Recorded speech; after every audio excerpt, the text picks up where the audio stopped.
दोस्तों कल के एपिसोड में आपने सुना कि राज अपने बदला लेने के लिए वापस हिंदुस्तान लौटने वाला था। इस बात पे अब आगे सुनिए। अदिति राज से कहती है कि राज, अब तुम्हारा वक्त आ चुका है भारत लौट कर जाने का और अपने माँ बाप का मौत का बदला लेने का। और अदिति उसके हाथ में एक कार्ड थमा देती है। वो एक गोल्डन कलर का कार्ड होता है। इस पर डायमंड से दो लाइनें हो रही होती हैं, जिस पर राज उससे पूछता है, मास्टर ये क्या है? तो अदिति उससे कहती है कि ये गोल्डन गेट कार्ड है। इसका मतलब है कि गोल्डन गेट के तुम आज से नए ग्रैंड मास्टर हो, जिससे गोल्डन गेट की कई शाखाएँ हैं दुनिया में। उस सब के ग्रैंड मास्टर तुम हो आज से, और तुम ही संभालोगे इसको। यह सुनकर राज कहता है, मैं इतनी बड़ी जिम्मेदारी कैसे संभाल सकता हूँ मास्टर? इस पर मास्टर कहती है, कितनी कम उम्र में ग्रैंड मास्टर के पद पर पहुँचने वाले तुम ही पहले ही होता। यहाँ तक कि हमें भी इस पर पहुँचने में तुमसे काफ़ी ज़्यादा टाइम लगा था। इसके बाद कीर्ति उसके बाद आती है और उसे एक गोल्डन बॉक्स देती है। उस बॉक्स में 12 सुइयाँ होती हैं, जिसे देखकर राज कहता है, ये तो गोल्डन नीडल्स हैं।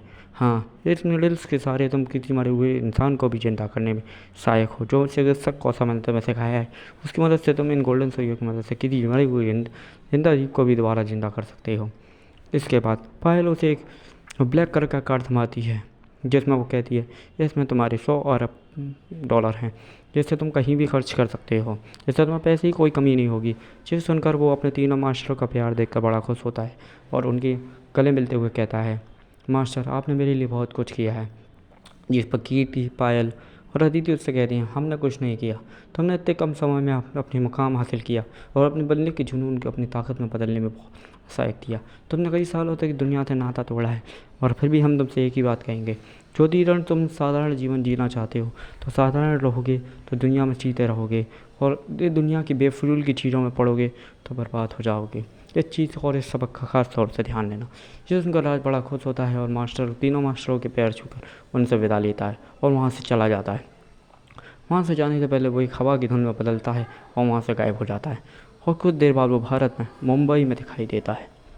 इतनी तेज भी एक ग्रैंड मास्टर के ओहदे के बराबर थी, इसीलिए जैसे ही वो वहाँ पहुँचता है वो आजू बाजू चलने लगता है। आजू बाजू लोग तो उसे देख के हंसने लगते हैं, क्योंकि उसने सिर्फ एक वाइट कलर की शर्ट और एक कैजुअल सी पैंट पहन रखी थी, जो एक नॉर्मल सी मामूली से इंसान की होती है। उस तरीके के कपड़े पहनकर वो इधर ढूंढ ही रहा था।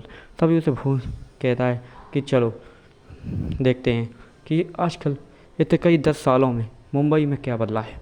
जैसे ही वो मुंबई की सड़कों पर घूमने लगता है तो वो देखता है कि आजू बाजू सिर्फ लोगों की गुंडागर्दी, दादागिरी, ये सब मचा हुआ है। और फिर वो वहीं से जा ही रहा होता है, तभी उसे आगे जाकर वो देखता है कि एक लड़के को 4 लोग परेशान कर रहे होते हैं। जैसे ही वो उन लड़कों के पास जाते हैं तो कहते हैं, तुम इसे क्यों मार रहे हो भाई? राज उन लड़कों से कहता है, भाई आप इन लोग क्यों मार रहे हैं? जिस पर वो चारों कहते हैं, अबे अपने काम से मतलब रख, तो ये इन सब पर फॉर्म पढ़ने की ज़रूरत नहीं है, वरना हम तो ये भी दौड़ा लेंगे। ये सुनकर राज बहुत ही शांति से कहता है, भाई आप इस बेचारे को क्यों मार रहे हैं? कोई वजह या इसने कौन सा गुनाह किया है? ये सुनकर वो उसका दूसरा आदमी, जिसका नाम रोहित होता है, वो गुस्से में कहता है, अबे तो जैसे एक बार में समझ में नहीं आता कि हम क्या कह रहे हैं, चल फूट यहाँ से। ये सुनकर राज को थोड़ा गुस्सा आने लगता है, मगर वो शांत हाथ से कहता है, भाई मैं आपको आखिरी बार समझा रहा हूँ, इस बच्चे को छोड़ दो, वरना आपके लिए अच्छा नहीं होगा। ये सुनकर रोहित को गुस्सा आ जाता है, वो राज पर एक पंच चढ़ता है, मगर राज को वो पंच लगने से पहले ही राज उसे अपनी हथेली से रोक देता है, उसका हाथ ट्विस्ट कर देता है, जिससे उसके हाथ की हड्डियाँ टूट जाती हैं। ये देखकर वो चारों लड़के, बचे हुए 3 लड़के भी राज पर हमला कर देते हैं और राज उन्हें एक एक पंच में ढेर कर देता है। उसके बाद वो उस लड़के को उठाते हुए पूछता है, भाई तुम ठीक तो हो? जिस पर वो लड़का कहता है, धन्यवाद भाई, आपने मेरी जान बचा ली। आप है कौन? जिस पर वो कहता है कि मेरा यहाँ पास में ही एक फ़ास्ट फूड कॉर्नर है, ये लोग मुझे हफ्ते के लिए हमेशा परेशान करते हैं, और आज मेरी दुकानदारी की आदत नहीं हुई, इसलिए मैं इनका हफ्ता नहीं दे पाया, इसीलिए वो मुझे मार रहे थे। मेरा नाम किशन है।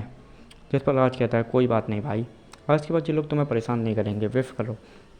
जिस पर किशन राज से कहता है, आइए सर, मैं आपको अपने रेस्टोरेंट फास्ट फूड पर कुछ खिलाता हूँ। जिस सुनकर राज खुद कहता है, हाँ भाई मुझे भी भूख लग रही है, चलो चलते हैं। ये दोनों ये बात कहकर राज और किशन फास्ट फूड कॉर्नर की तरफ चले जाते हैं। आगे का एपिसोड सुनने के लिए हमारे चैनल रजिस्टर के सब्सक्राइब करते रहिए। फिर मिलेंगे दोस्तों बाद में कल।